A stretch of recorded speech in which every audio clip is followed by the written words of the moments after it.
God और life never sends disease, sickness, accident और suffering. बताओ, we bring these things on ourselves by our own negative destructive thinking based upon the law as we sow shall we reap. किसी की भी life में बीमारियां, accident, sickness universe नहीं भेजता, भगवान नहीं पैदा करता, हमारी सोच उसको पैदा कर रही है। क्योंकि जैसा बीज बोएंगे वैसे फसल हम काट रहे हैं। मतलब मैं बोलूंगा आसान काम नहीं है कि जिसने आपको हर्ट किया और आप उसको ब्लेसिंग्स दें, but this is called maturity. Because अगर आप फॉरगिवनेस करते हैं, जैसे हम डीएसपी में हमेशा डिस्कस करते हैं, मैं लोगों को इसलिए फॉरगिव नहीं करता हूँ क्योंकि वो इसे डिजर्व करते हैं। मैं उन्हें इसलिए फॉरगिव करता हूँ क्योंकि उससे मिलने वाली पीस और हैप्पीनेस मैं डिजर्व करता हूँ। तो जैसे हम फॉरगिव करते हैं तो उसका सबसे पहला बेनिफिट हमें होता है, हम अपने लिए फॉरगिव कर रहे हैं, दूसरों के लिए नहीं कर रहे हैं। You do this to yourself by your false belief, negative thinking and self condemnation. कई बार लोग गलती करके उस गिल्ट में सारी जिंदगी जीते हैं, अफसोस करते रहते हैं। आप सोचें, यूनिवर्स आपको हमेशा सपोर्ट कर रहा है, वो आपसे बदला कभी भी नहीं लेगा। ये जो भगवान ने चीजें बनाई हैं, जो खाने की भूख है, शरीर की भूख है, इस वेल्थ के लिए एक्सप्रेशंस जो हैं, पैसे के लिए भूख है, गलत नहीं है, ये हेवन नहीं है, यूनिवर्स ने हमें दिया है सब चीजों के लिए बना के। लेकिन डिपेंड करता है कि आप उसको यूज कैसे कर रहे हैं। अगर आप एक खाने के लिए किसी का कत्ल कर देंगे तो वो गलत है ना फिर। Good morning everyone, welcome to another session of read books with me. हम लोग बुक पढ़ रहे हैं the power of your subconscious mind by doctor Joseph Murphy, और आज हम डे 65 पे हैं। सारी रिकॉर्डिंग्स आपको प्लेलिस्ट बुक रिव्यू में मिल जाएंगे हमारे चैनल पे। तो हम लोग चैप्टर नंबर 17 पढ़ रहे हैं, how to use your subconscious mind for forgiveness. बहुत इंटरेस्टिंग कंटेंट है इसके अंदर।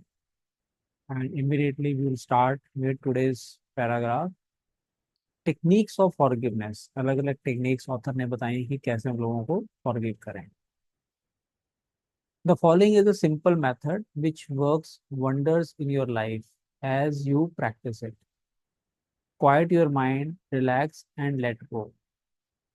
Think of God and his love for you and then affirm. शांत होके बैठ जाएं स्टिल, जैसे हम मेडिटेशन करते हैं, माइंड को शांत करें और अफर्मेशन शुरू कर दें।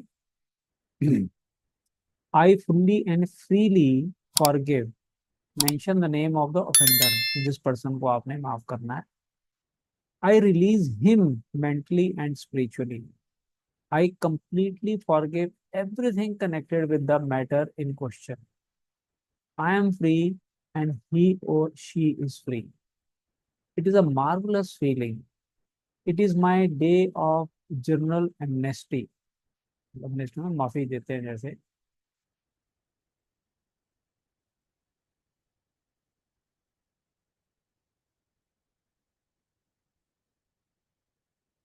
आई release anybody and everybody who has ever hurt me.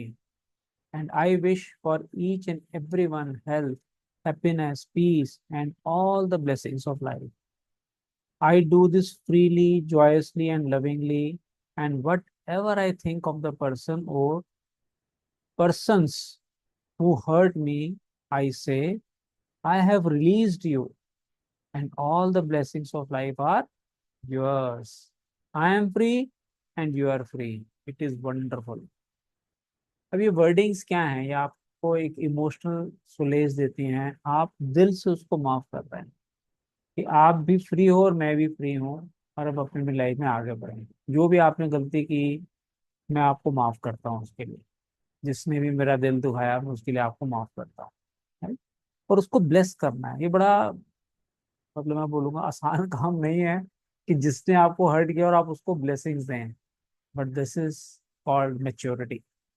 Because अगर आप फॉरगिवनेस करते हैं, जैसे हम डीएसपी में हमेशा डिस्कस करते हैं, मैं लोगों को इसलिए फॉरगिव नहीं करता हूँ क्योंकि वो इसे डिजर्व करते हैं। मैं उन्हें इसलिए फॉरगिव करता हूँ क्योंकि उससे मिलने वाली पीस और हैप्पीनेस मैं डिजर्व करता हूँ। तो जैसे हम फॉरगिव करते हैं तो उसका सबसे पहला बेनिफिट हमें होता है, हम अपने लिए फॉरगिव कर रहे हैं, दूसरों के लिए नहीं कर रहे हैं।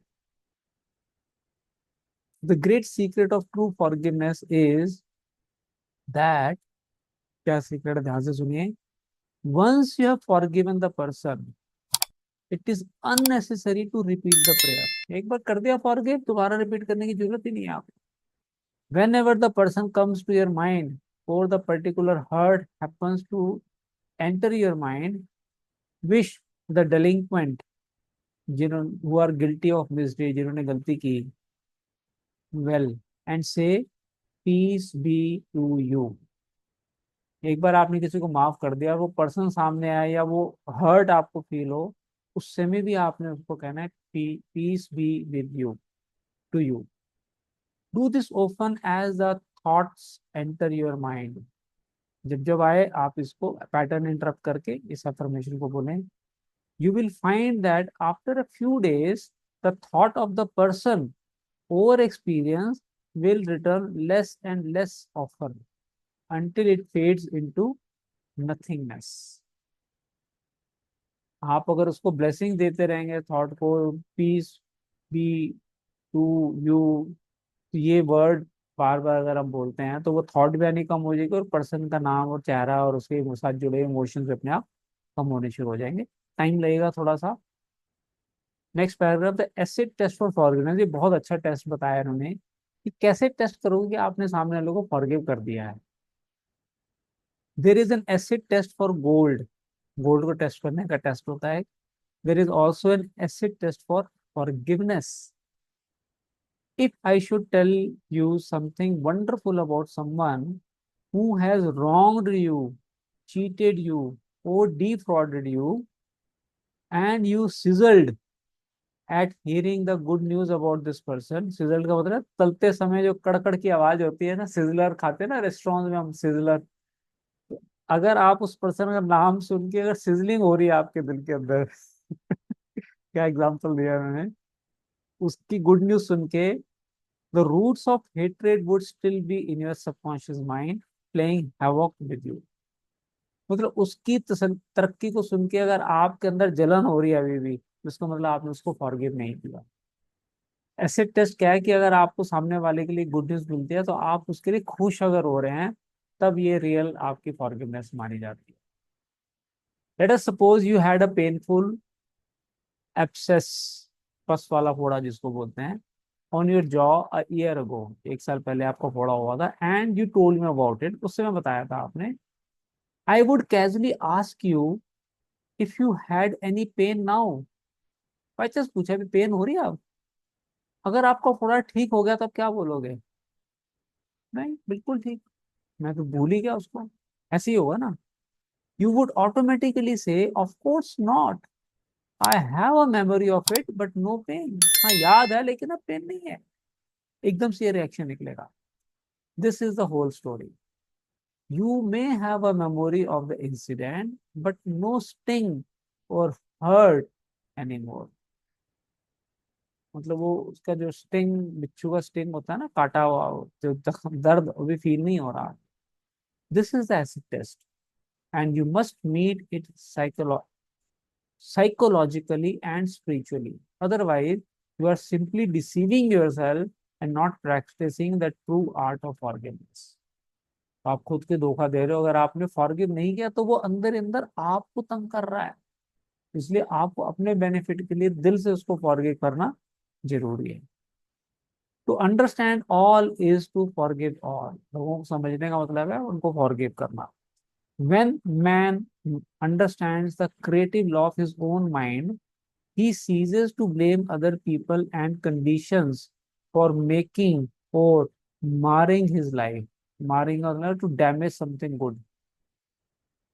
तो आप किसी को और को, पर्सन को या कंडीशन को ब्लेम करना जब बंद कर दोगे, तब आपने लॉज ऑफ माइंड के ढंग से समझा है।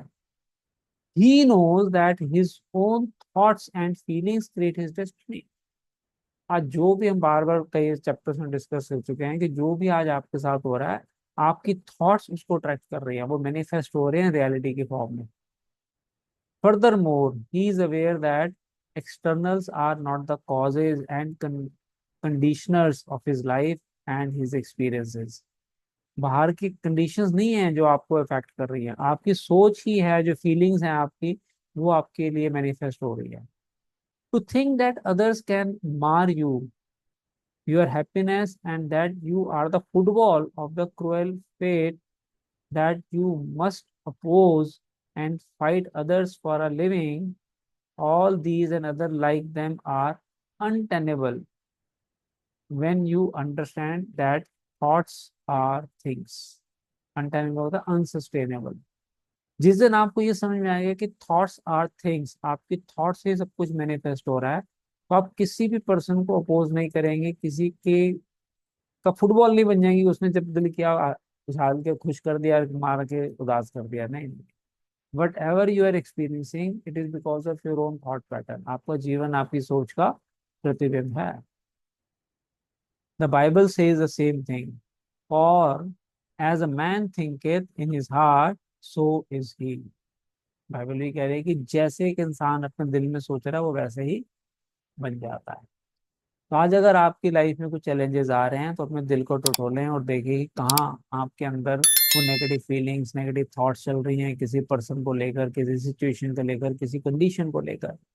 फॉरगिव करें, अपने आप को रिलीव करें इस बर्डन से, और आप देखेंगे आपकी हेल्थ इंप्रूव होनी शुरू हो जाएगी। और फटाफट इसकी समरी जो थी वो कंप्लीट कर लेते हैं आज, that will be helpful. I will read very fast, क्योंकि हम एक बार ऑलरेडी पहले 2-3 सीरीज में पढ़ चुके हैं सेशंस में। गॉड और life is no respecter of person. Respecter का मतलब है a person who respect someone. तो गॉड और life is not respecter of person. Life plays no favourite. Life किसी के लिए फेवरेट नहीं है। लाइफ ऑफ और God seems to favour you when you align yourself with the principles of harmony, health, joy and peace। जो life का principal है यही है, खुश रहना, हेल्थी रहना। आप जब उसकी आपकी फ्रिक्वेंसी अलाइन हो जाएगी तो आपके साथ अच्छी चीजें अपने आप होनी शुरू हो जाएगी। गॉड और life never sends disease, sickness, accident और सफरिंग। बताओ, we bring these things on ourselves by our own negative destructive thinking based upon the law as we sow shall we reap. किसी की भी लाइफ में बीमारियां, accident, sickness universe नहीं भेजता, भगवान नहीं पैदा करता, हमारी सोच उसको पैदा कर रही है। क्योंकि जैसा बीज बोएंगे वैसे फसल हम काट रहे हैं। Your concept of God is the most important thing in your life. If you really believe in a God of love, your subconscious mind will respond in countless blessings to you. Believe in a God of love. विश्वास करें, भगवान के पास सिर्फ देने के लिए प्यार है, वो कभी भी नफरत या दुख नहीं देता। लाइफ और God holds no grudges against you. आपके अगेंस्ट कुछ उनको नहीं है grudge. Life never condemns you, life heals a severe cut on your hand. Life forgives you if you burn your finger. It reduces the oedema and restores the part to wholeness and perfection. Life आपसे क्यों बदला लेगी? Life तो हमेशा आपको forgive करती है। जैसे एग्जांपल हमने पढ़ा था, उंगली कट जाती है फटाफट हील होनी शुरू हो जाती है, अब जल जाता है हाथ तो मांस फिर दोबारा आना शुरू हो जाता है। तो भगवान, लाइफ तो फॉरगिव कर रही है हमें। Your guilt complex is a false concept of God and life. God और लाइफ डज नॉट पनिश और जज यू। गिल्ट में मत रहो आप। You do this to yourself by your false beliefs, negative thinking and self condemnation. कई बार लोग गलती करके उस गिल्ट में सारी जिंदगी जीते हैं, अफसोस करते रहते हैं। नहीं। आप सोचें, यूनिवर्स आपको हमेशा सपोर्ट कर रहा है, वो आपसे बदला कभी भी नहीं लेगा। गॉड और लाइफ डज नॉट कंडेम और punish you. The force of nature are not evil. The effect of their use depends on how you use the power within you. आपके अंदर जो पावर है उसको कैसे यूज कर रहे हो उस पे डिपेंड करता है उसका इफेक्ट क्या आएगा आपका। You can use electricity to kill someone or to light the house. You can use water to drown a child or quench his thirst. God and evil come right back to the thought and purpose in man's own mind. जो energy है वो same है, उसका use कैसे कर रहे हो उससे उसके रिजल्ट चेंज हो जाते हैं। आप अगर डिस्ट्रक्टिव वे में यूज करेंगे तो नेगेटिव रिजल्ट आएंगे, यानी कि अगर आप पॉजिटिव सोचेंगे तो आपके लिए पॉजिटिव रिजल्ट आएंगे। God or life never punishes. Man punishes himself by his false concepts of God, life, and the universe. His thoughts are creative and he creates his own misery. Bar bar author कह रहे हैं आप अपनी misery को खुद create कर रहे हो अपनी नेगेटिव थॉट्स की वजह से। If another criticizes you and these faults are within you, rejoice, give thanks and appreciate the comments. किसी ने आपको क्रिटिसाइज किया और आपको समझ में आ गया कि मेरे अंदर कमी है, तो थैंक थैंक यू बोलो उसको। खुश हो कि किसी ने आपको ठीक किया और उसके जो उसने कमेंट उसको अप्रिशिएट करें। This gives you the opportunity to correct the particular fault. Simple है, एक्सेप्ट किया और उसको ठीक कर लो आप। जैसे एक टीचर का एग्जांपल लिया था हमने पीछे। You can not be hurt by criticism when you know that you are the master of your thoughts, reactions and emotions. किसी का कोई भी थॉट क्रिटिसिज्म आपको हर्ट नहीं कर सकता जब तक जिस दिन तक आप रियलाइज करेंगे कि मैं मास्टर हूँ अपनी थॉट्स का, किसी के कहने से मेरे सिर पे फर्क नहीं पड़ता। This gives you the opportunity to pray and bless the other, thereby blessing yourself. कोई अगर आपको क्रिटिसाइज कर भी रहा है तो उसको ब्लेस करो, बिकॉज हम क्या डिस्कस करते हैं एडवांस लॉज ऑफ यूनिवर्स में, एनर्जी लेवल पे हम सब एक हैं। जो मैं सामने वाले को दे रहा हूँ वो मैं अपने आप को दे रहा हूँ। तो अगर मैं उसको ब्लेसिंग दे रहा हूँ तो मैं अपने आप को ब्लेसिंग दे रहा हूँ इस समय। When you pray for guidance and right action, take what comes. Realize it is good and very good. Then there is no cause for self-pity, criticism or hatred. जब आप यूनिवर्स से प्रे कर रहे हो गाइडेंस के लिए, तो जो भी आपको हंचेज आते हैं, आइडियाज आना, उसको एक्सेप्ट करो और उस पर एक्शन लो। देर इज नथिंग गुड और bad but thinking makes it so. हम क्या बात करते हैं, सिचुएशन न्यूट्रल है, it gets the meaning you assign to it. कोई गलत और सही नहीं है, आप जैसा सोच रहे हो वैसी बन जाएगी। There is no evil in sex, the desire for food, wealth और true expression. It depends on how you use these urges, desires or aspirations. Your desire for food can be met without killing someone for a loaf of bread. ये जो भगवान ने चीजें बनाई हैं, जो खाने की भूख है, शरीर की भूख है, इस वेल्थ के लिए एक्सप्रेशंस जो हैं, पैसे के लिए भूख है, गलत नहीं है, ये हेवन नहीं है। यूनिवर्स ने हमें दिया है सब चीजों के लिए बना के, लेकिन डिपेंड करता है कि आप उसको यूज कैसे कर रहे हैं। अगर आप एक खाने के लिए किसी का कत्ल कर देंगे तो वो गलत है ना फिर। रिसेंटमेंट, नाराजगी किसी के लिए, hatred, ill will and hostility. Hostility very strong feelings against someone, बिल्कुल हॉस्टाइल फीलिंग होते हैं ना, are behind a host of maladies. यानी कि सीरियस प्रॉब्लम है आपके अंदर अगर ये ऐसी थॉट्स निकल रही हैं तो। Forgive yourself and everybody else by pouring out love, life, joy and goodwill to all those who have hurt you. सबको माफ करो आप, आपका बेनिफिट होने वाला है। Continue until such time as you meet them in your mind and you are at peace with them. तब तक आपने फॉरगिव करना है जब तक उसका चेहरा या उसका नाम आते हैं आपके दिल से गुस्सा ना निकले, नफरत ना निकले, इमोशंस ना निकले, you are relax, calm, compose, happy, then you have really forgiven them. To forgive is to give something for. बताओ, किसी को फॉरगिव करना इसका मतलब है टू गिव समथिंग फॉर। क्या गिव करना है? Give love, peace, joy, wisdom and all the blessings of life to the other until there is no sting left in your mind. This is really the acid test of forgiveness जो भी हमने discuss किया। Last paragraph पढ़ते। Late us suppose you had an abscess in your jaw about a year ago. It was very painful. Ask yourself if it is painful now. The answer is in negative. Likewise, if someone has hurt you, lied about and vilified you, and said all manner of evil about you, is your thought of that person negative? Do you sizzle when he or she comes into your mind? If so, the roots of hatred are still there, playing havoc with you and your good. The only way is to wither them with love by wishing the person all the blessings of life until you can meet the person in your mind and you can sincerely react with a benediction. Benediction का आशीर्वाद करना, मंगल कामना, of peace and goodwill. This is the meaning of forgive until 70 times 7.